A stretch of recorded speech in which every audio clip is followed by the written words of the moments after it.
Hi everyone, welcome to Smart Study Circle. My name is Venki. I am Arithmetic and Reasoning faculty.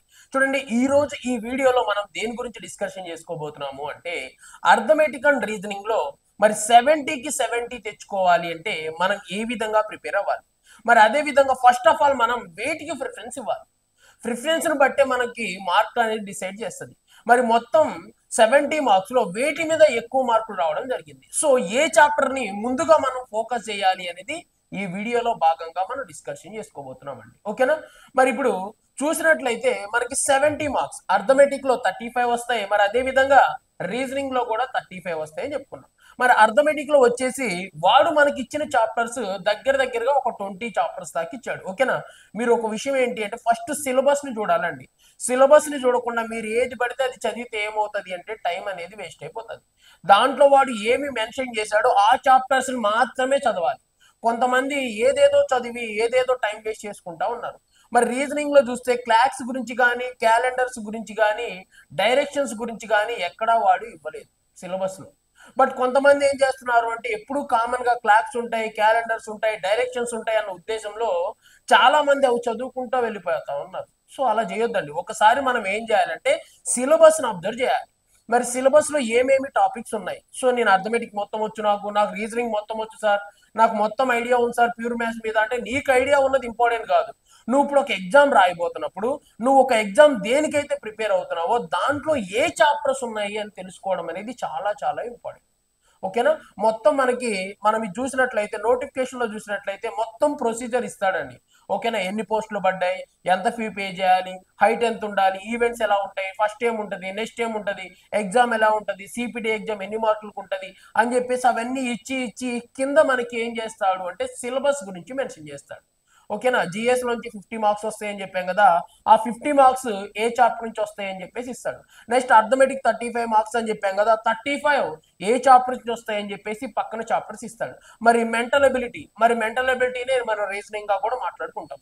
మరి దీంట్లోంచి వాడు చెప్తా ఉంటాడు ఏమేం చాప్టర్స్ ఉన్నాయి ఏంటి అని చెప్పేసి వాటి గురించి మనకి పర్ఫెక్ట్ గా పక్కన ఇవ్వడం జరుగుతుంది.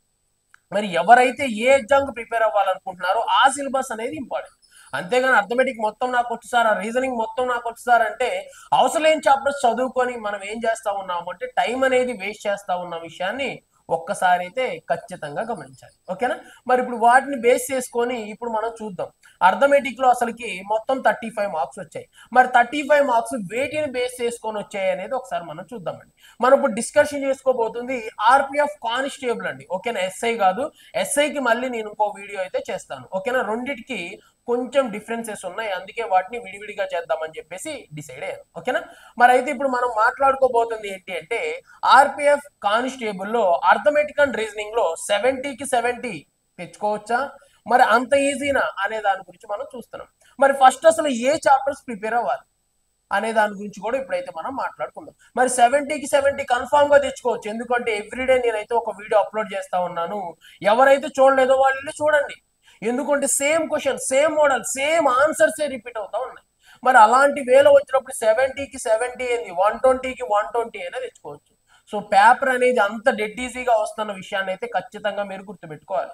ఎవరైతే ఆ లాజిక్ తెలుసుకుంటారో వాళ్ళే కాంపిటీషన్ లో ఉంటారు. లాజిక్ తెలుసుకొని వాళ్ళు ఎప్పటికీ కాంపిటీషన్ లో ఉండరు. అదైతే చాలా చాలా ఇంపార్టెంట్. ఓకేనా? మరి చూద్దాం. మరి ఇప్పుడు ఫస్ట్ అర్థమెటిక్ గురించి మనం మాట్లాడదాం. మరి అర్థమెటిక్ లో ఎన్ని చాప్టర్స్ ఉన్నాయి సార్ అంటే చాలా చాప్టర్స్ ఉన్నాయి. ఆ చాప్టర్స్ అన్నింటిలో వాడు ప్రిఫరెన్స్ ఇచ్చింది ఎన్ని అంటే ఒక 14 చాప్టర్స్. ఈ 14 చాప్టర్స్ నుంచి మనకు మాత్రమే మార్కులు రావడం అనేది జరుగుతూ ఉంది. మరి ఒకసారి ఈ చాప్టర్స్ ఏంటి, వాటి మ్యాటర్ ఏంటి అనేది ఒకసారి మనం చూద్దాం. చూడండి. మరి ఇప్పుడు యావరేజెస్ ని తెలుగులో ఏమంటాము అంటే సగటు అంటామండి. మరి సగటు నుంచి ఎన్ని మార్కులు వచ్చినాయి అంటే చూడండి 4 మార్క్స్. యావరేజ్ నుంచి ఎన్ని మార్కులు వచ్చినాయి అంటే 4 మార్కులు అండి. చూడండి. మరి ఇప్పుడు మొత్తం 35 మార్క్స్ లో 4 మార్కులు అంటే దగ్గరగా 10% కంటే ఎబో. అవునా కాదా? 10% అంటే 3.5. మరి 4 అంటే మనం దగ్గరగా ఏమని చెప్పుకోవచ్చు అంటే 10% కంటే ఎక్కువ మార్కులే. మరి యావరేజ్ అనేది ఎంత చిన్న చాప్టర్, అవునా కదా? మరి అంత చిన్న చాప్టర్ లోంచి 4 మార్క్స్ వస్తున్నాయి. నెక్స్ట్ తర్వాత చూడండి పర్సంటేజెస్. మరి పర్సంటేజెస్ చూస్తే పర్సంటేజెస్ ని కూడా తెలుగులో ఏమంటాము అంటే శాతాలు అంటాం. మరి శాతాల్లోంచి ఎన్ని మార్కులు ఇస్తున్నాడు అంటే 4 మార్కులు ఇస్తున్నాడు. ఫిక్స్ ఇక మారట్లేదు. ఇక్కడ చూడండి, యావరేజ్ లోంచి 4 క్వశ్చన్లు. ఆ 4 మోడల్స్ ఏందో కూడా నేను ఏం చేస్తా ఉన్నాను, ఒక్కొక్కటి మీకు సపరేట్ గా అయితే ఎక్స్ప్లెయిన్ చేస్తా ఉన్నాను. ఓకేనా. నెక్స్ట్ తర్వాత చూడండి, పర్సంటేజ్ నుంచి 4 క్వశ్చన్లు, 4 మోడల్స్ వస్తా ఉన్నాయి. సో ఆ 4 మోడల్స్ మీకు ఐడియా ఉంటే ఏం చేయొచ్చు అంటే ప్రీవియస్ క్వశ్చన్స్ అన్ని మీరు చేసేయచ్చు. మరి నెక్స్ట్ ఎగ్జామ్ లో కూడా కన్ఫామ్ గా ఒక 2 క్వశ్చన్స్ అన్నా రిపీట్ అవ్వడానికి అవకాశం ఉంది. ఓకేనా. నెక్స్ట్ పర్సంటేజ్ తర్వాత చూస్తే ప్రాఫిట్ అండ్ లాస్ అండి. ప్రాఫిట్ అండ్ లాస్ ఎంత చిన్న టాపిక్ చెప్పండి. మరి ప్రాఫిట్ అండ్ లాస్ నుంచి కూడా ఎన్ని మార్కులు వస్తున్నాయి అంటే ఒక 4 మార్క్స్ రావడం అనేది జరుగుతా ఉంది. ఓకేనా, లాభ నష్టాలు అంటాం. నెక్స్ట్ తర్వాత సింప్లిఫికేషన్. చూడండి, సింప్లిఫికేషన్ అంత సింపుల్ చాప్టర్ ఇంకోట్లేదు, అవునా కదా. సింప్లిఫికేషన్ చాలా ఈజీగా ప్లస్లు మైనస్లు డివైడెడ్ బై అసలు 5th క్లాస్ 6th క్లాస్ పిల్లలకు కూడా వస్తాయి. అవి రాని వాళ్ళు అంటూ ఎవరు ఉంటారు. మరి దాంట్లోంచి ఎన్ని మార్కులు వస్తున్నాయి చూడండి, 4 మార్క్స్. మీరు ఒక విషయం అబ్జర్వ్ చేసినట్లయితే మొత్తం 20 చాప్టర్స్ లో మీరు ఎన్ని చాప్టర్లు ప్రిపేర్ అవుతారండి? ఎవరైనా 4 చాప్టర్లే ప్రిపేర్ అయ్యారు అనుకోండి, 4 ఎంత అంటే 16, అంటే దగ్గరగా 50%. 50% మార్కులు ఎవరు కవర్ చేస్తున్నారు అంటే ఈ 4 చాప్టర్సే కవర్ చేస్తున్నారు. అంతే కదా. మొత్తం 35 మార్కులకి ఇక్కడే 16 మార్కులు ఉన్నాయి, అవునా కదా. 16 మార్కులు అంటే దగ్గరగా 45 నుంచి 50% మిడిల్లో ఉంటాయి. సో ఇంకొక చాప్టర్ కలుపుకున్నాం అనుకోండి, డేటా. మరి డేటా ఇంటర్ప్రిటేషన్ కూడా చాలా ఈజీ కదా. మరి దీన్ని కలుపుకుంటే ఒక 60%, చూడండి 5 చాప్టర్ల 60% వరకు కవర్ చేస్తా ఉంది. మరి వాటిలో ఏదన్నా కష్టమైనది ఒక్కటన్నా ఉందో చూడండి. సింప్లిఫికేషన్ ఎంత ఈజీనో నేను చెప్పాల్సిన అవసరం లేదు. డేటా ఇంటర్ప్రిటేషన్ అంటే వాడు డయాగ్రామ్స్ ఇస్తాడు, ఓకేనా. డయాగ్రామ్స్ ఇచ్చేసి డయాగ్రామ్స్ చూసి మనం ఆన్సర్ చేయడం. ఓకేనా. 2010, 2011, 2012, 2013లో కొన్ని కంపెనీలు ఇలా ఉత్పత్తులు చేశాయని చెప్పేసి డయాగ్రామ్స్ బేస్డ్ లో ఇస్తాడు. ఓకేనా. ఆ డయాగ్రామ్ చూసి మనం ఆన్సర్ చేయడం. మరి చూడండి, 16 ఒక 3 అంటే ఒక 20 అనుకుందాం, 20 మార్క్స్ అండి. చూడండి, 35లో ఎన్ని మార్కులు వస్తున్నాయి అంటే 20 మార్క్స్. 20 మార్క్స్ వరకు రావడానికి అవకాశం ఉంది. అంటే 20 మార్క్స్ ని ఎన్ని కవర్ చేస్తున్నాయి అంటే 5 చాప్టర్స్ 20 మార్క్స్ ని కవర్ చేస్తారు. మరి చూడండి, 60% సబ్జెక్ట్ ని ఎవరు కవర్ చేస్తున్నారు అంటే జస్ట్ ఈ 5 టాపిక్స్ అనేవి కవర్ చేస్తాం. సో ఫస్ట్ ఆఫ్ ఆల్ ఎవరైతే వీటికి ప్రిఫరెన్స్ ఇస్తారో వాళ్ళు కాంపిటీషన్ లో ఉంటారు. చాలా మంది ఎప్పటి నుంచో time and work, time and distance అవి ప్రిపేర్ అవుతా ఉంటారు. టైమ్ అండ్ వర్క్ గురించి ఒక్క క్వశ్చన్ అన్న వచ్చిందా? పైప్స్ అండ్ ట్యాంక్స్ గురించి ఒక్క క్వశ్చన్ అన్న వచ్చిందా? చైన్ రూల్స్ గురించి ఒక్క క్వశ్చన్ అన్న వచ్చిందా? గేమ్స్ అండ్ రేసెస్ గురించి ఏమన్నా ఒక్క క్వశ్చన్ అన్న వచ్చిందా? అవునా కదా. మరి టైమ్ అండ్ డిస్టెన్స్ గురించి ఒక్క క్వశ్చన్ అన్న వచ్చిందా? రాలేదు కదా. అలాంటప్పుడు ఆ చాప్టర్స్ ని పట్టుకొని ఎందుకు తిరగాలి, ఎందుకు టైం వేస్ట్ చేసుకోవాలి? మరి కాంపౌండ్ ఇంట్రెస్ట్ అంటే ఎంత పెద్ద చాప్టర్ చూడండి. కాంపౌండ్ ఇంట్రెస్ట్ నుంచి ఒక మార్క్ వచ్చింది. చాలా మంది కాంపౌండ్ ఇంట్రెస్ట్ నాకు రాదు అని అక్కడ చూస్తారు, ఇక్కడ చూస్తారు, యాప్ల్లో చూస్తారు, ఎక్కడెక్కడో చూసి టైం వేస్ట్ చేస్తారు. దాని నుంచి నీకు వస్తుంది ఎన్ని మార్కులు? ఒకే ఒక మార్క్. సో అలాంటప్పుడు ఏం చేయాలంటే వీటిని కొంచెం పక్కన పెట్టాలి. నేను ఇది వదిలేసేయండి, అసలు కాంపౌండ్ ఇంట్రెస్ట్ చదవద్దు, దానివల్ల మీకు ఏమి యూజ్ ఉండదని నేను చెప్పట్లేదు. నేను ఏం చెప్తున్నాను అంటే ఈ వేటికైతే తక్కువ వెయిటేజ్ ఉందో వాటిని మనం కొంచెం పక్కన పెట్టాలి. మరి ఇక్కడ ఎల్సిఎం గురించి మాట్లాడుకుందాం. చూడండి, ఎల్సిఎం అండ్ హెచ్సిఎఫ్. మరి ఎల్సిఎం అండ్ హెచ్సిఎఫ్ అంటే ఎంత పెద్ద చాప్టర్. అసలు ఎల్సిఎం గురించి తెలియాలి, ఎల్సిఎం లో మోడల్స్ మొత్తం రావాలి, హెచ్సిఎఫ్ గురించి తెలియాలి, హెచ్సిఎఫ్ లో మోడల్స్ మొత్తం రావాలి, ఎల్సిఎం అండ్ హెచ్సిఎఫ్ కాంబినేషన్ లో ఉన్న మోడల్స్ మొత్తం తెలియాలి. ఎంత పెద్ద చాప్టర్ ఇది. మరి ఆ పెద్ద చాప్టర్ నుంచి నీకు వస్తుంది ఎన్ని మార్కులు? ఒకే ఒక మార్క్. మరి ఒక మార్క్ వచ్చినప్పుడు ఫస్ట్ దానికి ప్రిఫరెన్స్ ఇవ్వద్దు అంటున్నా నేను. ఓకేనా. మీరు దీన్ని వదిలేసేయండి అని చెప్పట్ల. ఫస్ట్ ప్రిఫరెన్స్ దానికి ఇవ్వద్దు. ఫస్ట్ మనం వేటికి ప్రిఫరెన్స్ ఇవ్వాలి అనేది ఎవరైతే తెలుసుకుంటారో దే ఆర్ ఇన్ కాంపిటీషన్. ఎవరైనా చేస్తుంది అదే. వీటికి ప్రిఫరెన్స్ ఇస్తారు, ఇవ్వరని చెప్పట్లా. వీటిని ఏం చేస్తారు, చివరిలో ప్రిఫరెన్స్ ఇస్తారు. సో ఫస్ట్ ఎక్కువ మార్కులు వేటి మీద వస్తున్నాయి అని చెప్పేసి వాటిని చూసుకోవాలి. వాటిలో ఈజీ చాప్టర్స్ ఏది, మరి ఖచ్చితంగా 4కి 4 మార్క్స్ మనం గెయిన్ జరిగే చాప్టర్స్ ఏవి అని చెప్పేసి ఫస్ట్ వాటి మీద ఎఫెక్ట్ పెట్టండి. కొన్ని చాప్టర్స్ ఉంటాయి ఎక్కువ మార్కులు వచ్చినా కానీ మనం ఎంత చదివినా కానీ వాటి మీద ఎఫెక్ట్ పెట్టలేము. మరి వాటికి ఫుల్ మార్క్స్ చేయలేము. ఎందుకంటే ప్రతిసారి డిఫరెంట్ గా అడుగుతాడు, కొత్తగా అడుగుతా ఉంటాడు. మరి అలాంటప్పుడు మనం ఏం చేయాలంటే ఆ చాప్టర్స్ ని చివరిలో చూసుకుందామని చెప్పేసి ఏవైతే ఎక్కువ మార్కులు ఇస్తాయో ఒకటి. Next second step, each and every question మనం చేయడానికి చాలా తక్కువ మోడల్స్ ఉన్నవి ఉంటాయి. సో వాటిని ఎవరైతే ముందుగా ప్రిపేర్ అవుతారో వాళ్ళు మాత్రం ఖచ్చితంగా కాంపిటీషన్ లో ఉంటారు. దాన్ని మాత్రం నేను డ్యామ్ షూర్ గా చెప్పగలుగుతాను. ఓకేనా. సో ఎవరైతే ఈ విధంగా ప్రిపేర్ అవుతారో వాళ్ళే కాంపిటీషన్ లో ఉంటారండి. ఓకేనా. మరి అయితే ఇంకోసారి చూద్దాం. చూడండి, మరి ఇప్పుడు మనం చూస్తే డేటా ఇంటర్ప్రిటేషన్. సో ఈ 4 గురించి డిస్కషన్ చేసాం, వీటిని పక్కన పెట్టేసేయండి. సో తర్వాత మనం మాట్లాడుకోవాల్సింది డేటా ఇంటర్ప్రిటేషన్. మరి డేటా ఇంటర్ప్రిటేషన్ అంటే ఏం చేస్తాడు అంటే ఒక డయాగ్రామ్ ఇస్తాడు వాడు. ఆ డయాగ్రామ్ లో ఉన్న ఇన్ఫర్మేషన్ మొత్తం చదివి మనం దానికి ఆన్సర్ చేయాలి. మరి ఈచ్ అండ్ ఎవ్రీ ఎస్ఐలో 3 క్వశ్చన్లు అడుగుతున్నాడు, కానిస్టేబుల్ లో కూడా 3 క్వశ్చన్లు అడుగుతున్నాడు. చూడండి, ఒక డయాగ్రామ్ చూసి 3 క్వశ్చన్లకి ఆన్సర్ చెప్పడం ఎంత ఈజీ. ఆ డయాగ్రామ్ ఒక్క 2 నిమిషాలు మైండ్ పెట్టి మనం ఆలోచించి సో ఈ డయాగ్రామ్ లో ఉన్న మీనింగ్ ఏదో తెలుసుకోగలిగితే ఒక్క బొమ్మలో నుంచి 3 క్వశ్చన్లు అంటే 3 మార్కులు. మరి ఇంత పెద్దది చదివితే పర్సంటేజెస్ మొత్తం చదవాలి అంటే మీకు ఎంత టైం పట్టిద్దో తెలుసు, ప్రాఫిట్ అండ్ లాస్ చదవాలంటే ఎంత టైం పట్టిద్దో కూడా మీకు తెలుసు. మరి అలాంటి చాప్టర్ చదువుతున్నారు కానీ డేటా ఇంటర్ప్రిటేషన్ చాలా మంది వదిలేస్తున్నారండి. అది చాలా చాలా బాధాకరమైన విషయం. అలా చేసిన వాళ్ళు కాంపిటీషన్లో అసలుకే ఉండరు. అరే 3 మార్కులు వస్తున్నాయి ఒక్క డయాగ్రామ్, అవునా కాదు? ఎన్ని టైప్స్ ఆఫ్ మోడల్స్ ఉంటాయి? ఓకేనా, ఒక 4 రకాల మోడల్స్ ఉంటాయండి. సర్కిల్ టైప్ లో కొన్ని ఉంటాయి, కొన్ని ఏం చేస్తాడు అంటే ఇలా లైన్స్ టైప్ లో ఇస్తాడు, కొన్ని బార్ గ్రాఫ్ల టైప్ లో ఇలా బాక్సులు మెట్లు టైప్ లో ఇస్తాడు. అలా మొత్తం ఎన్ని మోడల్స్ ఉన్నాయి? ఒక 3 to 4 మోడల్సే ఉన్నాయి. ఆ 4 మోడల్స్ చదివితే మీకు 3 మార్క్స్ వస్తాయి. వాడు మళ్ళీ ఎక్కువగా 2 మోడల్ మీద ఫోకస్ చేస్తున్నాడు. మరి చూడండి, ఒక్క డయాగ్రామ్ ఒకసారి నీట్ గా చూసి ఇన్ఫర్మేషన్ మొత్తం ఆడే ఉంటది. కొత్తగా చదవాల్సిన పని లేదు, ఫార్ములా నేర్చుకోవాల్సిన పని లేదు, ఏమి లేదు, మొత్తం అక్కడే ఉంటది. అవునా కదా? దాన్ని ఒకసారి క్లియర్ గా చదవాలి. ఏంటిది ఇన్ఫర్మేషన్, ఏంటిది ఈ బాక్స్ లో ఉన్న ఇన్ఫర్మేషన్ మొత్తం 1కి 2 సార్లు చదివారు అనుకోండి 3 మార్కులు వస్తాయి. విత్ ఇన్ సెకండ్స్ లో చూసిన వెంటనే స్పీడ్ గా కళ్ళతో ఆన్సర్ పెట్టేసి మీరు అన్ని మార్కులు తెచ్చుకోవచ్చు. మరి చాలా చాలా ఈజీ చాప్టర్ అండి డేటా ఇంటర్ప్రిటేషన్. డేటా ఇంటర్ప్రిటేషన్ మాత్రం ఎవ్వరూ వదులుకోవద్దు.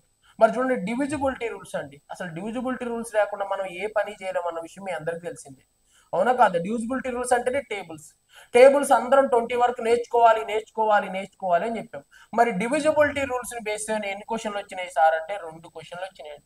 అది కూడా 11 డివిజిబిలిటీ రూల్ అండ్ 9 డివిజిబిలిటీ రూలే ఎక్కువగా అడుగుతా ఉన్నాడు, లేదా 4 డివిజిబిలిటీ రూల్ ఇవే అడుగుతా ఉన్నాడు. వాటిని బేస్ చేసుకొని 2 మార్కులు వచ్చినాయి. మరి ఆ 2 మార్కులు ఖచ్చితంగా మనం విత్ ఇన్ సెకండ్స్ లో గెయిన్ చేసేయచ్చు. మరి నెక్స్ట్ తర్వాత చూడండి ట్రైన్స్. మరి ట్రైన్స్ కూడా మనం మాట్లాడుకుంటే ఇది కూడా చాలా చిన్న చాప్టర్ అండి. ట్రైన్స్ కి అసలు మోడల్సే ఉండవు. దగ్గర ఒక 6 మోడల్స్ 5 మోడల్స్ ఉంటాయి అంతే.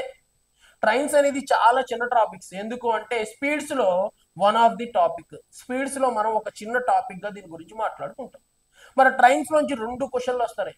ఎంత గ్రేటో చూడండి. మీరు ఒక 10 మోడల్స్ ప్రిపేర్ అయితే 2 మార్కులు దాకా తెచ్చుకోవచ్చు. 6 నుంచి 10 మోడల్స్ ఉంటాయి అంతే, 2 మార్కులు ఈజీగా. నెక్స్ట్ తర్వాత చూడండి, ఇప్పుడు రేషియో అండ్ ప్రపోర్షన్. మరి రేషియో అండ్ ప్రపోర్షన్ అంటే కొంచెం పెద్ద చాప్టరే. దాంట్లోంచి ఎన్ని మార్కులు వస్తున్నాయి? జస్ట్ 2 మార్క్స్ వస్తాయి. నెక్స్ట్ చూడండి, మరి సింపుల్ ఇంట్రెస్ట్ అంటే చిన్న టాపిక్ గానే మనం మాట్లాడుకుంటాం. I = PTR/100, అవునా కాదా? ఎప్పుడైతే ఆ ఒక్క చిన్న ఫార్ములా తెలుస్తుందో అప్పుడు మనం 2 మార్క్స్ అనేది గెయిన్ చేసుకోగలుగుతాం. నెక్స్ట్ తర్వాత కాంపౌండ్ ఇంట్రెస్ట్ చాలా పెద్ద టాపిక్, అవునా కదా? కాంపౌండ్ ఇంట్రెస్ట్ చేయాలంటేనే చాలా మందికి డిఫికల్ట్ అనిపించింది, కష్టం అనిపించింది, కన్ఫ్యూజ్ అవుతా ఉంటారు. మరి దాంట్లోంచి ఎన్ని మార్కులు ఇస్తున్నాడు? ఒకే ఒక మార్క్ ఇస్తున్నాడు.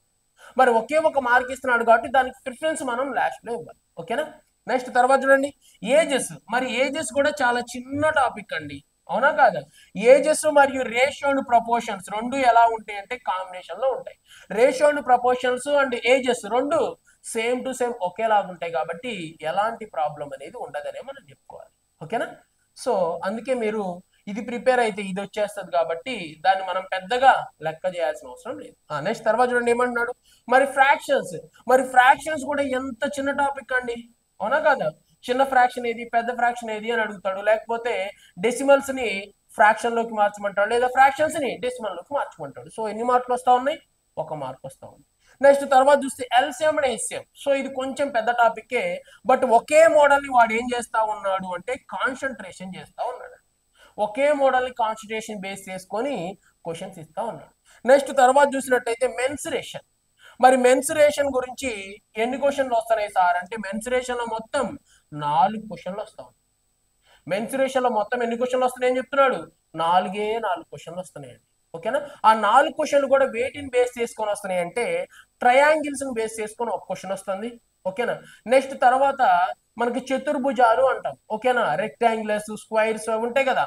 సో వాటిని బేస్ చేసుకొని ఎన్ని క్వశ్చన్స్ వస్తున్నాయి అంటే ఒక 2 క్వశ్చన్లు వస్తున్నాయి. మరి ఇంకొక క్వశ్చన్ ఎలా వస్తుంది సార్ అంటే రెక్టాంగిల్స్ నెక్స్ట్ ట్రయాంగిల్ ఈ రెండింటిని బేస్ చేసుకొని ఒక క్వశ్చన్ వస్తుంది.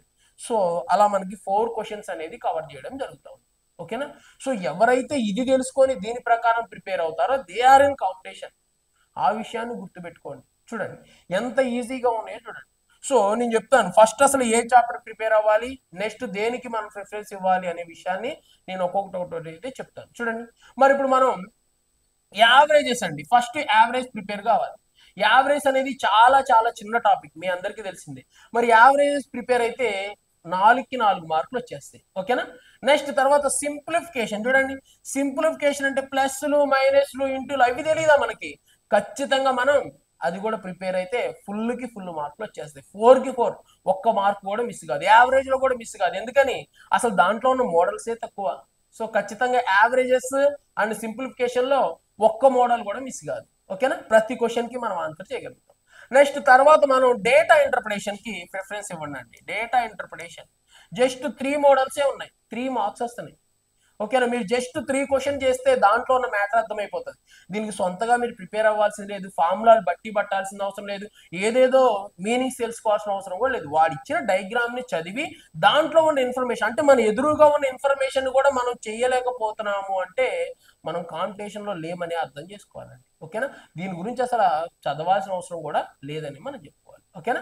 సో ఇది చేసేయచ్చు. నెక్స్ట్ తర్వాత చూడండి డివిజిబిలిటీ రూల్స్ అండి. డివిజిబిలిటీ రూల్స్ రావా, టేబుల్స్ రావా మనకి 11 వరకు జస్ట్ డివిజిబిలిటీ రూల్స్ ఎంతసేపు పడుతుంది, జస్ట్ 1 అవర్ పడుతుంది. సో అవి నేర్చుకోండి.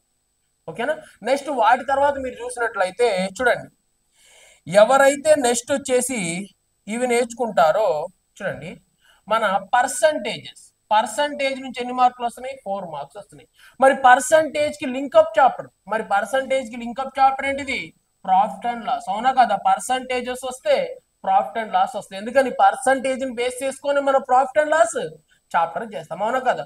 మరి మీకు పర్సంటేజెస్ ప్రాఫిట్ అండ్ లాస్ ఈ రెండు వచ్చినాయి అనుకోండి, మరి మనం ఏం చేయొచ్చు, సింపుల్ ఇంట్రెస్ట్ లోకి వెళ్ళిపోవచ్చు. ఎందుకని సింపుల్ ఇంట్రెస్ట్ ఈ రెండింటిని పర్సంటేజ్ ని బేస్ చేసుకునే చేస్తాం. మరి కాంపౌండ్ ఇంట్రెస్ట్ కూడా ఏం చేయొచ్చు అండి, వాటిని బేస్ చేసుకునే చేసేయచ్చు. ఓకేనా? సో ఫస్ట్ ఈ మూడింటిని ఈ 4కి ప్రిఫరెన్స్ ఇవ్వండి, తర్వాత ఈ 4కి ప్రిఫరెన్స్ ఇవ్వండి. నెక్స్ట్ తర్వాత మనం చూసినట్లయితే చాలా ఈజీగా ఉండేది ఏజెస్ అనేది, చాలా ఈజీ మీకు తెలిసిన విషయమే. సో దాన్ని కూడా చూడండి. నెక్స్ట్ తర్వాత చూస్తే ఫ్రాక్షన్స్ కూడా అసలు ఎక్కువ మోడల్సే ఉండవు, ఏజెస్ లో కూడా చాలా తక్కువ మోడల్సే ఉంటాయి. సో ఆ రెండుకి ప్రిఫరెన్స్ ఇవ్వండి. నెక్స్ట్ ట్రైన్స్ అండి. మరి ట్రైన్స్ లో కూడా జస్ట్ 4-5 మెథడ్స్, ఒక 6 to 10 మెథడ్స్ ఉంటాయి కాబట్టి ట్రైన్స్ కూడా మనం ఈజీగా చేసేయచ్చు. ఓకేనా? ఇంకా మిగిలిపోయింది ఏంటిది, రేషియో అండ్ ప్రపోర్షన్, ఇది కూడా ఈజీగానే చేసేయచ్చు. నెక్స్ట్ ఎల్సిఎం అండ్ హెచ్సిఎఫ్, మరి దీన్ని కూడా మనం ఈజీగా చేయడానికి అవకాశం ఉంది. నెక్స్ట్ ఫైనల్ గా మిగిలిపోయింది మెన్సురేషన్ నుంచి 4 క్వశ్చన్స్ వస్తున్నాయండి. ఓకేనా? మెన్సురేషన్ లో చాలా టాపిక్స్ ఉంటాయి. ఓకేనా? మెన్సురేషన్ లో వచ్చేసి త్రిభుజాలను ఉంటాయి. ఓకేనా? త్రిభుజాలు ట్రయాంగిల్స్ గురించి ఉంటాయి. ట్రయాంగిల్స్ లో మళ్ళీ చాలా డిఫరెంట్ టైప్స్ ఉంటాయి. చతుర్భుజాల్లో మళ్ళీ రకాలు ఉంటాయి, స్క్వైర్స్ అని. ఓకేనా? నెక్స్ట్ తర్వాత రెక్టాంగిలర్స్ అని, రాంబస్ అని చెప్పేసి, ఓకేనా, ట్రెపీజియం అని, అలా చాలా టైప్స్ ఉంటాయి. ఓకేనా? నెక్స్ట్ సర్కిల్స్ ఉంటాయి, నెక్స్ట్ సెమీ సర్కిల్స్, ఇలా చాలా చాలా ఉంటాయి. బట్ వీడు వేటి మీద ఎక్కువ ఫోకస్ చేస్తున్నాడు అంటే ఒకటి ట్రయాంగిల్స్. ఓకేనా? నెక్స్ట్ ఇంకోటి ఏంటి అంటే చతుర్భుజాలు, 4 భుజాలు ఉన్న వాటిని మనం చతుర్భుజాలు అంటాం కదా. ఈ రెండింటిని బేస్ చేసుకొని వాడు 4 మార్కులు ఇస్తున్నాడు. ఎవరైతే ఈ లాజిక్ తెలుసుకుంటారో వాళ్ళు ఫస్ట్ వాటికి ప్రిఫరెన్స్ ఇవ్వాలి. అంతేగాని ఇవే చాప్టర్స్ వస్తాయి రేపు, నెక్స్ట్ కూడా ఇవే ప్రిపేర్ కాండి, మిగిలిన చాప్టర్స్ వదిలేయండి అని నేను చెప్పట్లేదండి, గుర్తుపెట్టుకోండి. నేను చెప్తున్న ఎనాలజీ ఏంటి అంటే నెక్స్ట్ ఇవే క్వశ్చన్లు వస్తాయి, ఇదే చాప్టర్స్ వస్తాయని కాదు. మనం చెప్తుంది ఏంటి అంటే పోయినసారి ఇలా ప్రిఫరెన్స్ ఇచ్చాడు, సో నెక్స్ట్ కూడా అదే విధంగా ప్రిఫరెన్స్ ఉంటది కదా, దాన్ని బేస్ చేసుకుంటున్నాం. మనం ప్రీవియస్ క్వశ్చన్స్ చూసేదే వీటి కోసం, వేటికి ఎక్కువ మార్కులు వచ్చినాయి, వేటి మీద ఎక్కువ ప్రిఫరెన్స్ చేస్తా ఉన్నాడు, మనం ఎక్కువగా వేటి మీద ఫోకస్ చేయాలి అనేది మనం మాట్లాడుకుంటున్నాం. మరి ఇందులో భాగంగా మనం వేటి మీద ఎక్కువ ఫోకస్ చేయాలి అంటే అక్కడ చూడండి మార్కులు చూస్తే అర్థమైపోతా ఉంది. సో ఈ లైన్ లో ఉన్న వీటికి ముందు ఎక్కువ ఫోకస్ చేయాలి. వీటిలో ఫుల్కు ఫుల్ 20కి 20 తెచ్చుకోవచ్చు. నెక్స్ట్ మిగిలినవి చాలా చాలా చిన్న టాపిక్స్, దీంట్లో 2 మార్క్స్ ఈజీగా ఎవరైనా తెచ్చుకోవచ్చు. డివిజిబిలిటీ రూల్స్ రాని వాళ్ళు ఎవరు ఉంటారు, అసలు ట్రైన్స్ రాని వాడు ఎవడైనా ఉంటాడా, అస్సలకి రాదు. చాలా చాలా ఈజీ. రైల్వే గురించి మనం రాస్తా, ట్రైన్స్ కూడా చేయలేకపోతున్నాం అంటే కష్టం. చూడండి ఈ మిగిలిన చాప్టర్స్ కూడా చిన్న చిన్న చాప్టర్స్ గానే మనం మాట్లాడుకుంటున్నాం. ఓకేనా? సో ఖచ్చితంగా దీంట్లో మనం 35కి 35 అయితే తెచ్చుకోవచ్చు. ఓకేనా? ఇప్పుడు రీజనింగ్ గురించి మాట్లాడదాం. చూడండి, మరి రీజనింగ్ గురించి మాట్లాడాలి అంటే రీజనింగ్ అనేది మొత్తం 3 టైప్స్ ఉంటుందండి. ఓకేనా? అర్థమెటిక్ అయితేనేమో టైప్స్ ఏమి ఉండదు కానీ బట్ రీజనింగ్ వచ్చేసరికి దగ్గరగా ఒక 3 టైప్స్ ఉంటుంది. మరి ఏంటి సార్ ఆ 3 టైప్స్ అంటే కొంతమందికి తెలియకపోయి ఉండొచ్చు. సో దాని గురించి అయితే నేను క్లియర్ గా ఇస్తాను. ఓకేనా? ఎవరైనా సరే 5 minutes లో అయిపోవాలి వీడియో, 10 minutes లో అయిపోవాలి అంటే మన దగ్గర అట్లా అయిపోదండి. ఓకేనా? ఏదో పైపైన ఏదో చెప్పేసేసి ఎక్కువ వ్యూస్ వచ్చి నేను వ్యూస్ అది కాదు నేను కౌంట్ చేసేది. ముందు మీకు క్లియర్ గా అర్థం కావాలి. అర్థం అవటం అనేది ఇంపార్టెంట్. అది 10 మంది చూసినా ఓకే, 5గురు చూసినా ఓకే. అంతేగాని ఒక 50,000 మంది చూసి దాంట్లో ఏం మ్యాటర్ లేకుండా 6 నిమిషాల వీడియో 5 నిమిషాల వీడియో అయితే నేను అప్లోడ్ చేయను. ఓకేనా? మరి ఇప్పుడు చాలా మందికి తెలియాల్సిన విషయం ఏంటి అంటే రీజనింగ్ మొత్తం 3 టైప్స్ ఉంటుంది. మరి కొంతమందికి తెలిసి ఉండొచ్చు, కొంతమందికి తెలియకుండా కూడా ఉండొచ్చు. మరి తెలియకుండా ఉండాలికి చెప్పాలన్నదే నా ప్రయత్నం. మరి చూడండి, ఫస్ట్ ఏంటి అంటే వెర్బల్ రీజనింగ్ అంటారు. మరి వెర్బల్ రీజనింగ్ అంటే ఏంటి అంటే clocks, calendars, blood relations, number series, letter series, ఇవన్నీ ఉంటాయి కదా అన్ఈక్వాలిటీస్, వాటన్నిటిని ఏమంటాము అంటే వెర్బల్ రీజనింగ్ అంటాం. ఓకేనా? ఆడ్ మెన్ అవుట్ కానీ ఇవన్నీ అన్ని చాప్టర్స్ మనం జనరల్ గా చూసే వాటిని ఏమంటాము అంటే వెర్బల్ రీజనింగ్ అని చెప్పేసి పిలుస్తామండి. నెక్స్ట్ తర్వాత non verbal reasoning. Non verbal reasoning అంటే ఏంటి అంటే డైగ్రామ్స్ నే నాన్ వెర్బల్ రీజనింగ్ అంటాం. సిరీస్ అంటాడు. సిరీస్ అనగానే ఇందాక చెప్పారు కదా సార్, సిరీస్ అంటే అది number series and letter series. ఇది ఏంటి అంటే డైగ్రామ్ సిరీస్. సో ఫస్ట్ ఈ డైగ్రామ్ వస్తుంది, నెక్స్ట్ వచ్చే డైగ్రామ్ ఏంటి? సింబల్స్. ఈ సింబల్ ఇక్కడికి వెళ్తుంది, ఈ సింబల్ ఇక్కడికి వెళ్తుంది, ఈ సింబల్ ఇక్కడికి వెళ్తుంది, నెక్స్ట్ వచ్చే డైగ్రామ్ ఏంటిది అని అడుగుతాడు. సో వాటిని నాన్ వెర్బల్ అంటే మొత్తం డైగ్రామ్సే ఉంటాయి. పేపర్ ఫోల్డింగ్, పేపర్ కటింగ్, ఓకేనా? నెక్స్ట్ డైస్, అన్ని డైగ్రామ్స్ బేస్డ్ కౌంటింగ్ ఫిగర్స్, అవన్నీ దేంట్లోకి వెళ్తాయి అంటే నాన్ వెర్బల్ రీజనింగ్ కి వెళ్ళడం అనేది జరుగుతుంది. ఓకేనా? దీంట్లో భిన్నమైన దాన్ని గుర్తించండి అంటాడు అని చెప్పేసి 4 డయాగ్రామ్స్ ఇస్తాడు. ఆ 4 డయాగ్రామ్స్ లో చూసి మనం ఏదో ఫైండ్ అవుట్ చేయాలి. మరి ఇక్కడ కూడా భిన్నమైనది ఉంటుంది, ఆడ్ మెన్ అవుట్ ఉంటుంది. మరి ఆడ్ మెన్ అవుట్ లో ఏం చేస్తాడు? నెంబర్స్ లెటర్స్ ఇస్తాడు. ఇక్కడ ఏం చేస్తాడు? డయాగ్రామ్స్ ఇస్తాడు. అంటే ఇది మొత్తం వేటిని బేస్ చేసుకొని ఉంటుంది సార్ అంటే డయాగ్రామ్స్ బేస్ చేసుకొని ఉండే చాప్టర్ గా మనం మాట్లాడుకుంటాం. ఇవేంటి అంటే జనరల్ గా టాపిక్స్, ర్యాంకింగ్, సిట్టింగ్ అరేంజ్మెంట్స్, అవన్నీ ఓకేనా మనం జనరల్ గా చదువుకునేవి, ఫార్ములాస్ యూజ్ చేసేది ఇది. వీటిని మనం చదవాల్సిన అవసరం లేదు. నాన్ వెర్బల్ అంటే అసలు చదివే పని లేదు. సొంతగా మనం ఏం చేయాల్సిన అవసరం లేదు, ఎందుకంటే చూసి ఆన్సర్ చేసేయచ్చు. డయాగ్రామ్స్ డిఫరెంట్ డయాగ్రామ్స్ వస్తాయి. ఈ డయాగ్రామ్స్ రావాలి, ఈ మోడల్స్ రావాలి, ఇన్ని మోడల్స్ రావాలని ఏముండవు. డిఫరెంట్ వేలో వస్తూ ఉంటాయి. ఓకేనా? నెక్స్ట్ తర్వాత చూసినట్లయితే లాజికల్ రీజనింగ్ ఏంటంటే స్టేట్మెంట్స్, అజంప్షన్స్, సిలాజిజం ఇవన్నీ ఉంటాయి కదా, వీటిని లాజికల్ రీజనింగ్ అంటాం. ఏం చేస్తాడు? ఒక పెద్ద మ్యాటర్ ఇస్తాడు. ఆ మ్యాటర్ చదివి కింద కొన్ని క్వశ్చన్లు ఇస్తాడు, క్వశ్చన్ కి ఆన్సర్ చెప్పండి అంటాడు. లేకపోతే ఏం చెప్తాడు అంటే నువ్వు రోడ్డు మీద వెళ్తూ ఉన్నావు, ఒక వ్యక్తికి యాక్సిడెంట్ అయి పడిపోయాడు, అప్పుడు తక్షణమే నువ్వు చేయవలసిన పని అని కింద కొన్ని ఆప్షన్స్ ఇస్తాడు. ఓకేనా? అలాంటివన్నీ దేంట్లో ఉంటాయి? ఇక్కడ ఉంటాయి. అంటే ఇవన్నీ లాజికల్ గా ఆలోచించేవి. మరి వీటి గురించి నీకు చెప్పాలి అంటే సబ్జెక్ట్ కంటే ముందు జిఎస్ ఐడియా ఉండాలి, జనరల్ నాలెడ్జ్ మీద గ్రిప్ ఉండాలి. ఓకేనా? ప్రధానమంత్రి మోడీ ఒక ప్రకటన చేశాడు అని ఒక ప్రకటన ఇస్తాడు. దాని కింద స్టేట్మెంట్స్ ఇస్తాడు. ఇది నిజమా, ఇది నిజమా, ఇది నిజమా, దీనివల్ల ఇది నిజమైద్దా, దానివల్ల అది నిజమైద్దా అని స్టేట్మెంట్స్ ఇస్తాడు. సో అప్పుడు నీకు ఏం చేయాలి? ఫస్ట్ ఆ మ్యాటర్ ఐడియా ఉండాలి. ప్రధానమంత్రి ఆ మాట అన్నాడా లేదా? అన్నాడు. అనడం వల్ల దీనికి దానికి లింకప్ ఉందా లేదా, ఎలా ఉంది, అయితే ఇది కరెక్టా అని చెప్పేసి చేయాలి. ఇవన్నీ ఏంటిది? స్టేట్మెంట్స్, అజంప్షన్స్, సిలాజిజమ్స్, అవన్నీ ఉంటాయి కదా, అవన్నీ ఎక్కడికి వస్తాయి అంటే ఇక్కడికి వస్తాయి. సో దీన్ని బట్టి మనకు ఒక విషయం అర్థమైపోయింది. ఏంటిది? వెర్బల్ అంటే మనం జనరల్ గా చేసే చాప్టర్స్. నాన్ వెర్బల్ అంటే ఏంటిది? Diagram based chapters. నెక్స్ట్ తర్వాత లాజికల్ రీజనింగ్ అంటే వాడు ఇచ్చిన మ్యాటర్ ని చదివి జిఎస్ పరంగా కానీ వాటి పరంగా కానీ ఉన్న వాటిని మనం బేస్ చేసుకొని చెప్పేదాన్ని మనం చెప్తా ఉంటాం. ఓకేనా? మరి ఇప్పుడు చూద్దామండి, మరి వెర్బల్ నుంచి ఎన్ని క్వశ్చన్లు వచ్చినాయి, మరి ఏ చాప్టర్ నుంచి ఎన్ని క్వశ్చన్లు వచ్చినాయి, నాన్ వెర్బల్ నుంచి ఎన్ని క్వశ్చన్లు వచ్చినాయి, మరి నెక్స్ట్ లాజికల్స్ నుంచి ఎన్ని క్వశ్చన్స్ వచ్చినాయి ఒకసారి చూద్దాం. మరి చూడండి, దీంట్లో మనం ఒకసారి చూసినట్లయితే చాలా ఈజీ చాప్టర్స్ అండి. వీటిలో నుంచి మనం మాట్లాడుకోవాలండి. చూడండి ఒకసారి మాట్లాడదాం. మరి ఏంటంట ఎనాలజీ. మరి ఎనాలజీ అంటే ఎవరికన్నా తెలియకపోతే చెప్తాను. ఓకేనా? ఎనాలజీ అంటే ఎలా ఉంటది అంటే ఫస్ట్ దానికి సెకండ్ వాడికి ఎలాంటి రిలేషన్ ఉంటుందో థర్డ్ దానికి ఫోర్త్ దానికి సేమ్ అలాంటి రిలేషనే ఉండాలి. ఓకేనా? ఇప్పుడు ఒకవేళ పెన్ అని చెప్పేసి రాయడం అంటాడు. ఓకేనా? పెన్ వచ్చేసి ఏమంటాడు అంటే రాయడం అంటాడు. నెక్స్ట్ అక్కడ ఇంకో వర్డ్ ఏదన్నా మాట్లాడతాడు. ఓకేనా, కత్తెర అంటాడు. ఓకేనా, సిజర్ అండ్ డాష్ అంటాడు. అప్పుడు మనం ఏం చేయాలంటే పెన్ను దేనికి యూజ్ చేస్తున్నాము, రాయడానికి యూజ్ చేస్తున్నాం. మరి కత్తెరని మనం దేనికి యూజ్ చేస్తాము, దేనికి యూజ్ చేస్తాము, కట్ చేయడానికి యూజ్ చేస్తాము. కాబట్టి కట్ చేయడం అని చెప్తాం. ఓకేనా, 4 అంటాడు. 4 అని ఇక్కడ 16 అంటాడు. నెక్స్ట్ ఇక్కడ ఏమంటాడు అంటే 7 డాష్ అంటాడు. అంటే 4 అనేది 16 అయింది, అదే విధంగా 7 కూడా ఏదో ఒకటి అవుతుంది, అదే ఏంటి అంటాడు. దాన్నే మనం ఎనాలజీ అంటాం. మరి ఓకేనా, అప్పుడు 4 ఏమైంది, 16 అయింది అంటే 4 స్క్వేర్ 16. మరి 7 ఏమైంది, సడన్ గా ఏమవ్వాలి, 7 స్క్వేర్ అంటే 49. దీన్నే ఎనాలజీ అంటాం. ఇది కూడా మీకు నెంబర్స్, లెటర్స్, నెక్స్ట్ జిఎస్ మీద కూడా చాలా చాలా అవగాహన ఉండాలి.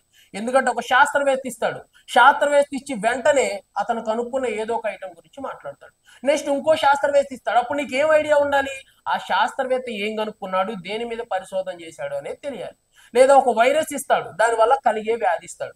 నెక్స్ట్ తర్వాత ఇంకో వైరస్ ఇస్తాడు, అప్పుడు నీకు ఏం ఐడియా ఉండాలి, వైరస్లు వ్యాధుల గురించి ఐడియా ఉండాలి. సో ఏ వైరస్ వల్ల ఏ వ్యాధి వస్తుంది అని చెప్పేసి వాటి గురించి కూడా మనం చేయగలగాలి. ఓకేనా, సో దాని నుంచి ఎన్ని క్వశ్చన్లు ఇస్తున్నాడు అంటే ఎనాలజీ నుంచి 3 to 4 మార్క్స్ అండి. ఈజీగా చేసేయచ్చు అండి, చాలా చాలా డెడ్ ఈజీగా చేసేయచ్చు. వాటి గురించి మీరు ఒక్క మార్కు కూడా పోయిద్దని ఆలోచించవచ్చు. ఒక్కొక్క దాంట్లో 3 అడుగుతున్నాడు, ఒక్కో దాంట్లో 4 అడుగుతున్నాడు. ఎక్కువగా 4 క్వశ్చన్స్ అయితే అడుగుతున్నాడు. ఓకేనా, కొన్ని చోట్ల మాత్రం 3 క్వశ్చన్స్ అడుగుతున్నాడు, అందుకే 3 or 4 అయితే చెప్పాను. ఓకేనా, కన్ఫామ్ గా 4 అయితే అన్ని చోట్ల వస్తుంది. నెక్స్ట్ చూడండి, odd man out. Odd man out అంటే ఈ క్రింది వాన్లో భిన్నంగా ఉన్నదాన్ని కనుగొనండి అంటాడు.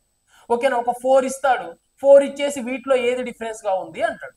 సో వెంటనే మనం ఆ 4 ని చూసేసి ఏది డిఫరెన్స్ గా ఉందో మనం చెప్పాలి. ఓకేనా, నెంబర్స్ ఇచ్చాడు అనుకోండి, ఒకటి ఏమంటాడు అంటే 2, 3, 5, 7 అంటాడు. మనం చూసిన వెంటనే ఏం చెప్పొచ్చు అంటే 2, 3, 5, 7 ఇవన్నీ ఏ నెంబర్స్, ప్రైమ్ నెంబర్స్. బట్ 2 అనేది మాత్రం ఈవెన్ ప్రైమ్ నెంబర్. సో మిగిలినవన్నీ ప్రైమ్ నెంబర్స్. అంటే వీటిలో డిఫరెన్స్ గా ఉన్నది ఏంటిది, 2. అందుకని 2 ఆన్సర్ గా తీసుకోవాలి. సో ఇలా వాడు ఏదైనా ఇవ్వచ్చు, నెంబర్స్ లో ఇవ్వచ్చు, లెటర్స్ లో ఇవ్వచ్చు, లేకపోతే జిఎస్ పరంగా కూడా వాడు మనకి ఏం చేయొచ్చు అంటే కొన్ని ఇవ్వచ్చు. ఇచ్చి వాటిలో ఉన్నదాన్ని డిఫరెన్స్ గా ఉన్నది ఏదో మనమే చూసి. ఓకేనా, వాటి గురించి ఎవరికి ఐడియా ఉంటుందో వాళ్ళే కాంపిటీషన్ లో అయితే ఉంటారు. చాలా చిన్న, దీని గురించి కూడా మనం పెద్దగా ప్రిపేర్ అవ్వాల్సింది, ఏదేదో బుక్స్ చదవాల్సింది ఏముండదు. ఆడ్ మ్యాన్ అవుట్ కింది వాళ్ళలో డిఫరెన్స్ గా ఉన్నది ఏంటిది, వీటిలో ఏదో ఒకటి తేడాగా ఉంటది, దాన్ని కనుగొనండి అంటాడు. ఓకేనా, ఏమంటాడు, కోడి, నెక్స్ట్ తర్వాత చిలక, నెక్స్ట్ నెమలి, నెక్స్ట్ పావురం అంటాడు. సో వీటిలో ఏంటి డిఫరెంట్ గా ఉన్నది అనేది మనం ఆలోచించి డెసిషన్ తీసుకోవాలి. ఓకేనా, ఎందుకంటే వీటిలో 3 ఏమో ఎగురుతాయి, ఇంకోటి ఏంటి అంటే కోడి అనేది ఎగరలేదు. సో వెంటనే మనం దాన్ని ఆన్సర్ గా తీసుకోవడం జరుగుతుంది. సో అలా ఓకేనా, ఇక్కడ ఆడ్ మ్యాన్ అవుట్ అంటే భిన్నమైనది ఏదైతే భిన్నంగా ఉంటుందో అని కనుక్కోవాలి. 3 to 4 మార్క్స్ అంటే చూడండి, వాటి కోసం మనం ప్రిపేర్ కావాలా, అస్సలుకే ప్రిపేర్ అవ్వాల్సిన అవసరం అయితే లేదు. నెక్స్ట్ చూడండి, నెంబర్ సిరీస్ అండి. నెంబర్ సిరీస్ లోంచి ఏ దాంట్లో చూసిన 4 క్వశ్చన్లు అయితే ఫిక్స్, ఒక్క మార్కు కూడా తగ్గట్లేదు, 4కి 4 వస్తున్నాయి, వెళ్ళి మీరు చెక్ చేసుకోండి. నెంబర్ సిరీస్ ఓకేనా, తర్వాత వచ్చే నెంబర్ ని కనుగొనండి అంటున్నా. ఓకేనా, ఎన్ని మార్కులు వస్తున్నాయి, 4 మార్క్స్ వస్తున్నాయి. మీకు ఏం ఐడియా ఉండాలి, squares, cubes, powers, numbers, number system మీద ఎవరికైతే ఐడియా ఉంటుందో వాళ్ళు 4కి 4 తెచ్చుకోగలుగుతారు. ఓకేనా, నెక్స్ట్ తర్వాత బ్లడ్ రిలేషన్. బ్లడ్ రిలేషన్ చూడండి ఎంత ఇంపార్టెంట్ చాప్టర్. బ్లడ్ రిలేషన్ లేకుండా మనం ఒక్కరోజు కూడా బతకలేము, అవునా కాదా. ప్రతి ఒక్కళ్ళం బ్లడ్ రిలేషన్స్ తెలుసు కాబట్టి వీళ్ళని అమ్మ అని పిలవాలి, వీళ్ళ అత్త అని పిలవాలి, వీళ్ళని వదిన అని పిలవాలి అనే విషయం మనకి ఎప్పుడు తెలుస్తుంది అంటే బ్లడ్ రిలేషన్సే. మరి ఎవ్రీడే మన జీవితంలో బ్లడ్ రిలేషన్స్ అనేవి యూజ్ చేస్తున్నాం, కానీ ఇక్కడ మార్కులు పోగొట్టుకుంటున్నారు చాలా మంది. మరి బ్లడ్ రిలేషన్స్ మీద ఎన్ని క్వశ్చన్లు వస్తున్నాయి అంటే 3 to 4, 3 నుంచి 4 మార్కులు అండి. ఒక్కో చోట 5 క్వశ్చన్లు కూడా వచ్చినాయి, 5 క్వశ్చన్లు వచ్చినాయి, 35లో 5 క్వశ్చన్లు అంటే 20% వరకు బ్లడ్ రిలేషనే కవర్ చేసింది. ఫస్ట్ జరిగిన ఎగ్జామ్ లో, స్టార్టింగ్ లో జరిగిన ఎగ్జామ్ లో అయితే బ్లడ్ రిలేషన్ నుంచి 5 క్వశ్చన్లు వచ్చినాయి. బట్ 3 to 4 అయితే కన్ఫామ్ గా వస్తున్నాయండి. ఎక్కడైనా 3 కంటే తక్కువ ఎక్కడ నేను చూడలేదు. ప్రతి దాంట్లో 4 కానీ లేకపోతే 3, 3, 4, 5 ఇదే రిపీట్ అవుతా ఉన్నాయి. ఎక్కువగా 3 or 4 క్వశ్చన్ ఖచ్చితంగా 3 కానీ 4 కానీ అయితే వస్తా ఉంది. సో ఖచ్చితంగా మనం బ్లడ్ రిలేషన్స్ కూడా ప్రిఫరెన్స్ ఇవ్వాలి. నెక్స్ట్ తర్వాత సిట్టింగ్ అరేంజ్మెంట్ అండి. చూడండి, మరి సిట్టింగ్ అరేంజ్మెంట్ 2 to 3 మార్క్స్. మరి 3 మార్క్స్ అనేది చాలా ఎక్కువ చోట్ల వచ్చినాయి, కొన్ని చోట్ల 2 మార్క్సే వచ్చినాయి. 3 మార్క్స్ కూడా ఇచ్చాడు. ఓకేనా, ఒకటే క్వశ్చన్ ఇచ్చేసి 3 మార్కులు అండి. మరి సిట్టింగ్ అరేంజ్మెంట్ ఒక్కసారి మీరు క్లియర్ గా చదివితే, క్లియర్ గా ఒక్కసారి వింటే 3 మార్కులకి మీరు ఆన్సర్ చేయొచ్చు. ఒక్క డయాగ్రామ్ మీరు గీయగలిగితే 3 క్వశ్చన్స్కి ఆన్సర్ చేయొచ్చు. ఆ విషయాన్ని గుర్తుపెట్టుకోవాలి. నెక్స్ట్ తర్వాత చూడండి ఏమంటున్నాడు, coding and decoding. Coding and decoding కూడా ఎంత ఈజీ చాప్టర్ మీకు తెలిసింది. రీజనింగ్ అంటేనే ఈజీ చాప్టర్.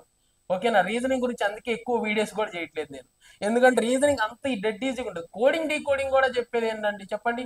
ఏ అంటే 1 అంటాడు, బి అంటే 2 అంటాడు, సి అయితే 3 అంటాడు, డి అయితే 4 అంటాడు, ఇంకా కొన్ని లెటర్స్ ఇచ్చేసి ఏంటి వాటికి అంటాడు. ఇన్ ది స్పాట్ చూసిన వెంటనే మనం కోడింగ్ కి చెప్పచ్చు. ఇవన్నీ సొంతగా చేసేయండి. ఓకేనా, వీటి గురించి మనం ఏదో అవసరం అయితే లేదు. మరి చూడండి ఇన్ఈక్వాలిటీస్. మరి అన్ఈక్వాలిటీస్ అంటే ఏంటి అంటే చూడండి, A greater than B, B less than C, equal to D అని చెప్పి ఇలా స్టేట్మెంట్స్ ఇస్తాడు కదా. స్టేట్మెంట్స్ ఇచ్చేసిన తర్వాత కింద ఏది కరెక్ట్ ఏది రాంగ్ అని ఇస్తూ ఉంటాడు. సో వీటినే మనం ఇన్ఈక్వాలిటీస్ అంటాం. ఈ అన్ఈక్వాలిటీస్ మీద 2 క్వశ్చన్లు అయితే ఫిక్స్ అండి. 2 క్వశ్చన్లు రాకుండా అసలు కానిస్టేబుల్ పేపరే లేదు, ఈచ్ అండ్ ఎవ్రీ ఎక్కడ చూసినా. బట్ అందరూ ఇదే మిస్టేక్ చేస్తున్నారు. చాలా మంది అడుగుతున్నారు ఎక్స్ప్లెయిన్ చేయండి సార్, ఎక్స్ప్లెయిన్ చేయండి సార్. డెఫినెట్ గా వీటి గురించి అయితే నేను ఒక వీడియో అయితే చేస్తాను. ఒక 2 అవర్స్ 3 అవర్స్ పెట్టినా కానీ ఈ వీడియో చేస్తానండి, ఎందుకంటే కన్ఫామ్ గా 2 మార్క్స్ వస్తా ఉన్నాయి. ఓకేనా, 2022 నుంచి 2021 నుంచి వీటి మీద ఎక్కువ ఫోకస్ చేశాడు. ఖచ్చితంగా ఈసారి కూడా 2 మార్క్స్ అయితే రావడానికి అవకాశం ఉంది, దాని గురించి అయితే నో డౌట్. చూడండి మరి అన్ని ఈజీ చాప్టర్సే. మరి ఏది సార్ వీటిలో మనం కొంచెం డిఫికల్ట్ గా ప్రిపేర్ అయ్యేదంటే ఎనాలజీ, మీరే సొంతగా చేసేది, ఎవరో వచ్చి చెప్పేది కాదు. నెక్స్ట్ తర్వాత ఆడ్ మ్యాన్ అవుట్, ఇది కూడా మీరు సొంతగా చేసేది, ఎవరు వచ్చి మీకు చెప్పేది కాదు. నెక్స్ట్ నెంబర్ సిరీస్, ఇది కూడా మీరు సొంతగా చేసేదే. నెక్స్ట్ తర్వాత చూడండి బ్లడ్ రిలేషన్, మరి వీటికి మాత్రం కొంచెం ప్రాక్టీస్ అనేది అవసరం. నెక్స్ట్ తర్వాత చూద్దాం చూడండి సిట్టింగ్ అరేంజ్మెంట్. మరి సిట్టింగ్ అరేంజ్మెంట్ కూడా కొంచెం అవగాహన ఉండాలి, ఎందుకంటే మనం సొంతగా చేయలేము, కన్ఫ్యూజ్ అయ్యే విధంగా ఇస్తాడు కాబట్టి ఇది కూడా మనం కొంచెం ప్రిపేర్ అవ్వాల్సిన సబ్జెక్ట్. నెక్స్ట్ తర్వాత చూడండి కోడింగ్ డీకోడింగ్, ఇది మీ సొంతగా చేసేది, ఎవరో చెప్పిన దాంట్లోంచి మనం తీసుకోలేమండి. ఓకేనా, బట్ కొన్ని మోడల్స్ అయితే మీకు ఖచ్చితంగా అవగాహన ఉండాలి. నెక్స్ట్ తర్వాత అన్ఈక్వాలిటీస్, ఇదైతే వెరీ వెరీ ఇంపార్టెంట్. ఇది ఖచ్చితంగా మీరు వింటేనే అర్థమైంది, సొంతగా చేద్దామని అర్థం కాదు. చాలా మంది అడుగుతున్నారు ఇది అసలు మాకు అర్థం కావట్లేదు సార్, అన్ఈక్వాలిటీస్ ఎట్లా చేయాలి అని. ఓకేనా, వాటి గురించి నేను క్లియర్ గా ఒక వీడియో అయితే చేసి అప్లోడ్ చేస్తాను. ఇదండి మనకి వెర్బల్ రీజనింగ్ నుంచి వచ్చినవి ఇవి. ఓకేనా, next non verbal reasoning. Non verbal reasoning అంటే అన్ని డయాగ్రామ్సే. ఓకేనా, డయాగ్రామ్స్ ని బట్టి మనం ఆన్సర్ చేయటం. అసలు ఇది ప్రిపేర్ అవ్వాల్సిన అవసరం లేదు, దీనికోసం బుక్స్ కొనాల్సిన అవసరం అయితే అస్సలకే లేదు. ఓకేనా, ఏమన్నా కొన్ని జనరల్ క్వశ్చన్ చూసినా మీకు ఆల్రెడీ ఐడియా అనేది వచ్చేస్తుంది నాకు తెలిసి. చూడండి మరి ఏమన్నాడు, వాటర్ ఇమేజ్ అండి. మరి వాటర్ లో చూస్తే ఒక డయాగ్రామ్ ఎలా కనపడుతుంది అనే దాన్ని వాటర్ ఇమేజ్ అంటాం. మరి వాటర్ ఇమేజెస్ కోసం మనం యుద్ధాలు చేయాల్సిన అవసరం లేదు, ఏవేవో బుక్స్ కొనాల్సిన అవసరం లేదు, అసలు చదవాల్సిన అవసరం కూడా లేదు. విత్ ఇన్ సెకండ్స్ లో మనం 1 మార్క్ తెచ్చుకోవచ్చు వాటర్ ఇమేజెస్ నుంచి. నెక్స్ట్ మిర్రర్ ఇమేజెస్ అండి. మరి మిర్రర్ ఇమేజెస్ నుంచి కూడా ఎన్ని మార్క్స్ వస్తున్నాయి అంటే 1 మార్క్ వస్తా ఉంది. అంటే మిర్రర్ లో ఏదైనా ఒక లెటర్స్ కానీ, ఒక పర్సన్ కానీ, ఒక డయాగ్రామ్ కానీ ఉంచినప్పుడు దాన్ని ఏ విధంగా రిఫ్లెక్షన్ అవుతుంది, మనకి ఎలా కనపడుతుంది అనేది ఈ మిర్రర్ ఇమేజ్ అనేది షో చేస్తుంది. ఓకేనా, చాలా చాలా ఈజీగా అయితే మనం ఆన్సర్ చేసేయచ్చు. నెక్స్ట్ తర్వాత డైస్ అండి. మరి డైస్ 1 అవర్ చాప్టర్, 1 అవరే, 1 అవర్ కంటే ఎక్కువ పట్టదు. క్లాస్ లో చెప్పిన 1 అవర్ 1.5 అవర్ లో అయిపోతుంది. దాంట్లో ఉండేదే 3 మోడల్స్. ఒక మోడల్ బేస్ చేసుకొని ఒక క్వశ్చన్ అనేది ఎప్పుడు రిపీట్ అవుతా ఉంది. సో దీన్ని కూడా మనం విత్ ఇన్ సెకండ్స్ లో చేయొచ్చు, దీనికి కూడా ఎలాంటి ప్రాక్టీస్ అవసరం లేదని నేను అనుకుంటున్నాను. మరి నెక్స్ట్ చూడండి ఏమన్నాడు, సిరీస్ అండి. మరి సిరీస్ లో మనం చూస్తూ ఉంటాం కదా డయాగ్రామ్స్ లో, ఇక్కడ ఒక చుక్క ఉంటుంది, చుక్క ఏడకి వెళ్ళిపోయింది, చుక్క ఏడకి వెళ్తుంది, ఏడకి వెళ్తుంది. నెక్స్ట్ డయాగ్రామ్ లో చుక్క ఎక్కడికి వెళ్తుంది అని అడుగుతూ ఉంటాడు, చుక్కలు స్టార్లు ఓకేనా పాయింట్స్ పెట్టేసి అడుగుతూ ఉంటాడు కదా, అది సిరీస్. సో దాని గురించి మనం ఎన్ని ప్రిపేర్ అయినా, ఎన్ని బుక్స్ చూసినా ఎలాంటి యూజ్ అనేది ఉండదు, ఎందుకంటే ప్రతిసారి కొత్త కొత్తవే ఇన్వెషన్ చేస్తూ ఉంటాడు. బట్ మనం తెలుసుకోవడం కోసం కొన్ని ప్రీవియస్ క్వశ్చన్స్ చూసినా, లేదా మీ దగ్గర ఉన్న ప్రతి బుక్ లో ఉంటాయండి, మినిమం 50-100 ఫోటోలు అయితే ఉంటాయి. వాటిని ఒకసారి మీరు చూడండి, లేదా ఆన్లైన్ లో సెర్చ్ చేసినా వస్తాయి, అప్పుడు మీకు ఖచ్చితంగా అవగాహన వస్తుంది. సో ఆ సిరీస్ మీద నుంచి ఒక క్వశ్చన్ ఇస్తున్నాడు. నెక్స్ట్ తర్వాత చూడండి, తర్వాత ఇన్కంప్లీట్ ఫిగర్. అసలు దీని గురించి మీరు ఇబ్బంది పడాల్సిన అవసరమే లేదు. ఇన్కంప్లీట్ ఫిగర్ అంటే ఏంటి అంటే డయాగ్రామ్ ఇస్తాడు, డయాగ్రామ్ లో చివరిలో ఒక ముక్క ఇవ్వడం, ఒక ముక్క ఇవ్వకుండా కింద 4 ఆప్షన్లు ఇచ్చేసి ఈ ముక్కలో ఏది సెట్ చేయాలి అని అడుగుతాడు. మనం ఆల్రెడీ వాటి గురించి కూడా నేను క్వశ్చన్స్ కొన్ని ఎక్స్ప్లెయిన్ చేశాను. అప్పుడు మనం అక్కడ ఉన్న 4 ముక్కలు ఒక ముక్క పెడతాం, సెట్ కాలేదు, ఇంకో ముక్క పెడతాం, సెట్ కాలేదు, ఇంకో ముక్క పెడతాం, సెట్ కాలేదు, ఏదో ఒక ముక్క సెట్ అయిపోయి పర్ఫెక్ట్ డయాగ్రామ్ వస్తుంది. సో అక్కడ నుంచి ఎన్ని మార్కులు వస్తున్నాయండి, 1 మార్క్ అయితే వస్తుంది. So it's very very important. Next తర్వాత ఫిగర్స్ బేస్డ్. ఓకేనా, ఇప్పుడు నేను చెప్పాను కదా ఒక 2 క్వశ్చన్స్ ఏమవుతున్నాయి అంటే చేంజ్ అయిపోతా ఉన్నాయండి. ఈ చాప్టర్ నుంచే రావాలని లేకుండా ఏ చాప్టర్ని పడితే ఆ చాప్టర్ నుంచి వస్తూ ఉన్నాయి. సో డయాగ్రామ్స్ని బేస్ చేసుకొని ఏమడిగాడు మొన్న, రెక్టాంగులర్ ఫామ్ చేయాలి అంటే ఈ క్రింది ఏ 4 పిక్స్ తీసుకోవాలి అని చెప్పేసి అలా డిఫరెంట్ టైప్ ఆఫ్ క్వశ్చన్స్ ఎన్ని వస్తా ఉన్నాయి, ఒక 2 వస్తా ఉన్నాయి. ఇవి కూడా డయాగ్రామ్స్ ని బేస్ చేసుకొని మనం ఓన్ గా చేసే. నెక్స్ట్ ఇక్కడ కౌంటింగ్ ఫిగర్స్ అండి, మరి వెరీ ఇంపార్టెంట్. చూడండి, కౌంటింగ్ ఫిగర్స్ నుంచి 4 మార్కులు వస్తున్నాయి. చాలా మంది నమ్మరు, నిజంగా వచ్చినాయా సార్ అంటారు. వెళ్ళి ఒకసారి చెక్ చేయండి. కౌంటింగ్ ఫిగర్స్ నుంచి 4 మార్కులు వస్తా ఉన్నాయి. మరి దీంట్లో ఎక్కువగా వెయిట్ని అడుగుతున్నాడు అంటే లైన్స్, ఒక డయాగ్రామ్ ఏర్పడితే ఎన్ని లైన్స్ తో యూజ్ చేసామని అడుగుతున్నాడు. నెక్స్ట్ తర్వాత స్క్వైర్స్, అసలు ఎన్ని నెంబర్ ఆఫ్ స్క్వైర్స్ యూజ్ చేసేసి ఈ డయాగ్రామ్ ఫామ్ చేసావు అంటున్నాడు. లేస్తా ఎన్ని ట్రయాంగిల్స్ ఉన్నాయి. ఇంకోటి ఏంటి అంటే రెగ్యులర్ గా వస్తుంది 90 డిగ్రీస్ ట్రయాంగిల్స్, దీంట్లో ఎన్ని ఉన్నాయో కౌంట్ చేసి చెప్తారా అని చెప్పేసి అడుగుతా ఉన్నాడండి. ఓకేనా. సో అలా కౌంటింగ్ ఫిగర్స్ లోంచి ఎన్ని మార్కులు అంటే 4 మార్క్స్ వస్తున్నాయి. ఒకటి లైన్స్ బేస్ చేసుకొని, ఇంకోటి ట్రయాంగిల్స్ బేస్ చేసుకొని, ఇంకోటి ఏంటి అంటే స్క్వైర్స్ లేదా రెక్టాంగిల్స్ బేస్ చేసుకొని వస్తా ఉన్నాయి. సో ఆ 4 క్వశ్చన్లు దీని నుంచి వస్తా ఉన్నాయి. మరి ఇవి ఎంత ఈజీనో చెప్పండి. ఒక్క మార్కు కూడా ఇక్కడ నుంచి పోగొట్టుకోకూడదు. ఎవరైతే ఒక్క మార్క్ అన్న పోగొట్టుకుంటారో వాళ్ళు కాంపిటీషన్ లో ఉండరు. చూడండి, అన్ని ఈజీనే, మీరు చేసేదే, సొంతగా ప్రిపేర్ అయ్యేది ఏం లేదు. ఓకేనా. ఒక్కసారి మైండ్ పెట్టి నీట్ గా ఎలిమినేషన్ మెథడ్ యూజ్ చేసేసి ఆన్సర్ తీసుకోవాలి వీటి దగ్గర మాత్రం. ఓకేనా. నెక్స్ట్ తర్వాత చూద్దామండి. చూడండి, నెక్స్ట్ మనం చూస్తున్నట్లయితే దీంట్లో మొత్తం 3 టాపిక్ల మీద ఎక్కువగా ఫోకస్ చేస్తా ఉన్నాడు.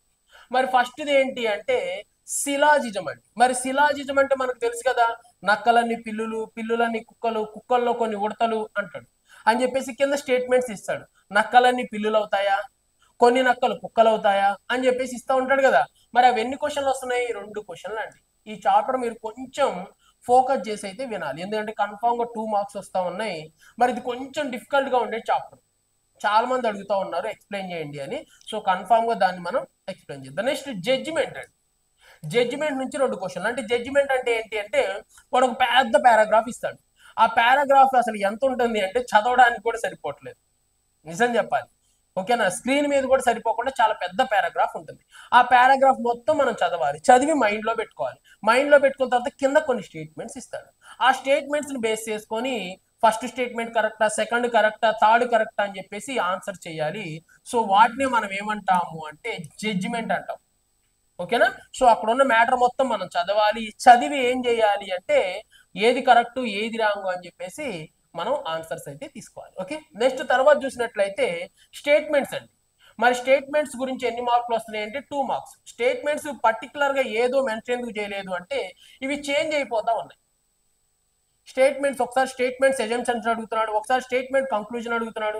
ఓకేనా. అలా డిఫరెంట్ గా అడుగుతున్నాడు. ఒక 2 మార్క్స్ మాత్రం మారిపోతా ఉన్నాయి, ఏవి పడితే అవి వస్తూ ఉన్నాయి. ఒక్కో పేపర్లోనేమో స్టేట్మెంట్స్ అడుగుతున్నాడు, ఇంకో పేపర్లో స్టేట్మెంట్స్ అండ్ ఎజంప్షన్ అడుగుతున్నాడు. ఓకేనా. ఇంకో దాంట్లో అలా డిఫరెంట్ వేలో అడుగుతా ఒక 2 మార్క్స్ మాత్రం చేంజ్ చేస్తున్నాడు. ఇవి మాత్రం ఎలాంటి చేంజెస్ అనేది కావట్లేదు అని చెప్పుకోవాలి. ఓకేనా. ఇప్పుడు మనకు ఒక క్లారిటీ వచ్చింది ఏంటి అంటే అర్థమెటిక్ లోంచి ఏ చాప్టర్స్ ఇంపార్టెంట్, మరి అదే విధంగా రీజనింగ్ లో ఏ చాప్టర్స్ ఇంపార్టెంట్ అని మీరు ఎప్పుడైతే తెలుసుకుంటారో అప్పుడు మనం ఖచ్చితంగా కాంపిటీషన్ లో ఉంటాం. 70కి 70 తెచ్చుకుంటాం, అవునా కాదు? సో అందుకే వీటిని మార్కులు చూసి మీరు ఒక్కసారి వేటికి ప్రిఫరెన్స్ ఇవ్వాలి, వేటికి ప్రిఫరెన్స్ ఇవ్వకూడదు అనేది చూడండి. వీటిలో మాత్రం ఒక్క మార్క్ కూడా మిస్ కాకూడదు. చూడండి, 4 ఒక 2 6 11 మార్క్స్ అండి. 11 లో ఒక్క మార్క్ కూడా మిస్ కాకూడదు మనకి, ఎందుకంటే అన్ని అంత ఈజీ చాప్టర్స్ కాబట్టి. ఒక మార్క్ పోయినా పర్లేదు, 10 మార్క్స్ అయితే మనం తెచ్చుకోవడానికి ప్రయత్నం చేయాలి. నెక్స్ట్ ఇక్కడ వీటిలో అస్సలకే పోగొట్టుకోవద్దండి. ఓకేనా. వీటిలో కొంచెం డిఫికల్ట్ గా ఉంది అంటే అన్ఈక్వాలిటీస్ ఒకటి కొంచెం డిఫికల్ట్ గా అనిపిస్తుంది, సిట్టింగ్ అరేంజ్మెంట్ మీకు డిఫికల్ట్ గా అనిపించవచ్చు, కొంతమందికి బ్లడ్ రిలేషన్. మిగిలిన చాప్టర్స్ అయితే అందరూ క్యాజువల్ గా చేసేవి, అందరూ మైండ్ తో ఆలోచించేవి. బట్ మీరు 1కి 2 సార్లు జాగ్రత్తగా ఆలోచించి డెసిషన్ తీసుకోండి. ఈ ఎనాలజీ కానీ, ఆడ్ మెన్ అవుట్ కానీ, నెంబర్ సిరీస్ కానీ చిన్న క్వశ్చన్లే ఉంటాయి, బట్ దానికి 2-3 ఆన్సర్లు వస్తాయి. మనం థింక్ చేసే విధానం, ఒకసారి థింక్ చేసేటప్పుడు చాలా జాగ్రత్తగా థింక్ చేయండి. జనరల్ గా కాకుండా బుక్స్ లో ఉన్న విధంగా మీరు థింక్ చేసి ఆన్సర్ తీసుకుంటే దీంట్లో కూడా మనం ఖచ్చితంగా మార్క్స్ అయితే తెచ్చుకోవచ్చు. ఓకేనా. So thank you. ఈ వీడియో అయితే మీ ఫ్రెండ్స్ కి, మీకు తెలిసిన వాళ్ళకైతే షేర్ చేయండి. ఓకేనా. ఈ మనకి సబ్స్క్రైబర్స్ బేస్ ఎప్పుడైతే పెరుగుతారో అప్పుడు నేను ఖచ్చితంగా లైవ్ వీడియో అయితే కండక్ట్ చేస్తాను. సో అన్నిట్లో నేను చెప్తుంది అయితే ఇది, ఖచ్చితంగా లైవ్ వీడియో కండక్ట్ చేస్తాను. ఎవ్రీడే లైవ్ ఉంటుందండి. ఓకేనా. 8 నుంచి 9:30 వరకు అయినా సరే, అంటే ఎవ్రీడే 1.5 అవర్ లైవ్ తీసుకుంటాను. ఓకేనా. ఏ చాప్టర్ చెప్తానో ముందుగానే మీకు చెప్తాను. ఓకేనా. దాన్ని బేస్ చేసుకొని ప్రీవియస్ క్వశ్చన్స్ కానీ లేకపోతే అన్ని క్వశ్చన్స్ ఎక్స్ప్లెయిన్ చేయడం అయితే జరుగుతుంది. ఓకేనా. Thank you.